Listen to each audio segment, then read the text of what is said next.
दिया। एक छोटे से शहर में एक भोले का ढाबा था। उसके मालिक का नाम भोला था। उसका ढाबा दूर दूर तक मशहूर था। उसकी थोड़ी दूरी पर ही मोंटू का ढाबा भी था। उसका काम कुछ ज्यादा अच्छा नहीं चलता था। भोले, पता नहीं क्यों, मैं भी काम में मेहनत तो बहुत करता हूँ, लेकिन मुझे कुछ खास फायदा नहीं हो रहा। पहले मेरा काम भी कुछ खास नहीं चलता था, लेकिन जब से शाम ने मेरे ढाबे पे काम करना शुरू किया है, तब से मेरा ढाबा कुछ ठीक चलने लगा है। ये बात तो सही है कि तुम्हारे यहाँ के खाने की तारीफ सभी लोग करते हैं। तुम्हारे यहाँ के परांठे और पनीर की सब्जी की बहुत तारीफ होती है। मोंटू के मन में ख्याल आता है कि अगर शाम मेरे यहाँ काम करे तो मेरा ढाबा अच्छे से चलेगा। मन ही मन मोंटू एक योजना बनाता है। एक दिन मोंटू को रास्ते में शाम मिल जाता है।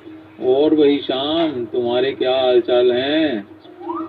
ठीक है सेठ जी। शाम, क्या तुम्हारे पास कोई अच्छा खाने बनाने वाला है जो तुम्हारी तरह ही अच्छा खाना बनाता हो? तुम्हारे ढाबे के खाने की तो बहुत तारीफ होती है। अगर कोई अच्छा खाना बनाने वाला है तो मैं उसे 2000 रुपये तनख्वाह भी दे दूंगा। शाम मन ही मन सोचता है कि मेरा मालिक तो मुझे सिर्फ 1200 देता है और मोंटू सेठ तो 2000 देने की बात कर रहा है। सेठ जी, 2000 रुपये में तो अगर आप कहें तो मैं आपके यहाँ काम करने के लिए तैयार हूँ। मोंटू मन ही मन खुश हो जाता है। अरे नेकी और पूछ पूछ, तुम जब चाहो मेरे यहाँ काम पर आ सकते हो। सेठ जी, मैं तो कल से ही आ जाऊंगा। शाम भोला को जाकर बताता है कि उसे नई नौकरी मिल गई है, जिसकी वजह से वो कल से काम पर नहीं आएगा। शाम, ऐसा क्या हो गया भाई? सेठ जी, मुझे मोंटू सेठ के यहाँ 2000 रुपये की नौकरी मिल रही है। शाम, पैसे का लालच नहीं करना चाहिए। नहीं सेठ जी, बस मैं कल से नहीं आऊंगा। अगले ही दिन से शाम मोंटू के यहाँ खाना बनाना शुरू कर देता है। कुछ दिन तो शाम के वहाँ बहुत अच्छे निकलते हैं, लेकिन धीरे धीरे शाम मोंटू के रूखे व्यवहार से परेशान होने लगता है। अब शाम को समझ आने लगता है कि भोला सेठ चाहे उसे पैसे थोड़े कम देता था, लेकिन उसे वहाँ पर इज्जत पूरी मिलती थी। वह समझ जाता है कि थोड़े से पैसों के लालच की वजह से उसने एक अच्छे इंसान का साथ छोड़ दिया। इस बात पर शाम मन ही मन बहुत पछताता है। ज्यादा लालच करना अच्छी बात नहीं। लकड़हारे की सफलता।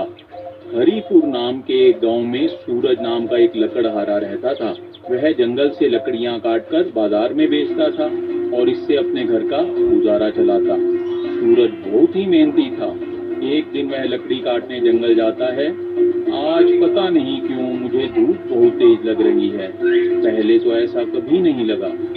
अरे वाह, खुद तो रोज पेड़ों पर बैठकर लकड़ियां काटते हो। जब पेड़ कटेंगे तो तुम पर धूप नहीं तो क्या ठंडी ठंडी छांव आएगी। सूरज मन ही मन सोचता है कि लकड़ियां काटे बिना तो गुजारा होगा नहीं। अगर हम ऐसे ही लकड़ियां काटते रहे तो एक दिन तो यह जंगल ही खत्म हो जाएगा।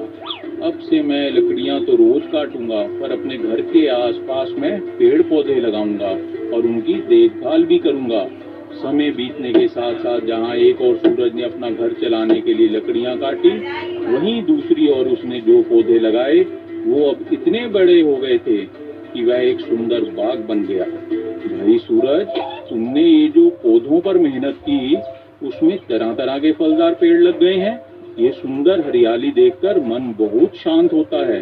इसके मीठे मीठे फल तो तुम बाजार में बेचकर अच्छे पैसे भी कमा सकते हो। भाई, पौधे लगाते वक्त तो मैंने ऐसा कुछ नहीं सोचा कि मेरे फल इतने मीठे होंगे। अगले दिन जब सूरज जंगल से लकड़ियां काटकर बाजार में बेचने को गया तो वह अपने साथ अपने ऐसी और वीडियो देखने के लिए हमारे यूट्यूब चैनल को ले गया। सब्सक्राइब करें। अरे भाई, ये फल कैसे दे रहे हो? 20 रुपए की टोकरी सेठ जी, ले लो। फल बहुत ही मीठे हैं, जरा एक फल तो चखाओ। सूरज ने एक फल सेठ को चखने के लिए दिया। वाह, अरे ये तो बहुत ही मीठा है। सेठ ने बिना मोल भाव किए सूरज को 20 रुपए दे दिए। सूरज की खुशी का ठिकाना ना रहा। मैंने तो सपने में कभी नहीं सोचा था कि मैं फल बेचकर भी इतने पैसे कमा सकता हूँ। कल से तो मैं ज्यादा अच्छे दामों में बेचूंगा। अगले दिन जब सूरज फल को लेकर मंडी में आया तो उसे पीछे से आवाज आई, ओ फल वाले, ओ फल वाले। सूरज ने जब पीछे मुड़कर देखा तो उसे कल वाला सेठ खड़ा दिखाई दिया। हाँ सेठ जी। अरे भाई, कल तुमने ही तो मुझे फलों की टोकरी बेची थी ना? जी हाँ। क्या हुआ?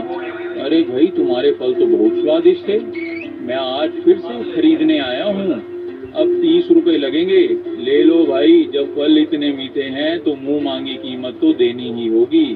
इसी तरह लकड़ियां काट कर बेचने वाला सूरज फलों की कमाई करता हुआ कुछ ही सालों में फलों का व्यापारी बन गया। अब सूरज के फलों के बड़े बड़े बाग थे, परंतु उसको सबसे बड़ा यह सुकून था कि कम से कम उसकी वजह से तो लकड़ियां काटने से जंगल को कोई नुकसान नहीं होगा। सूझबूझ से सफलता प्राप्त हो सकती है।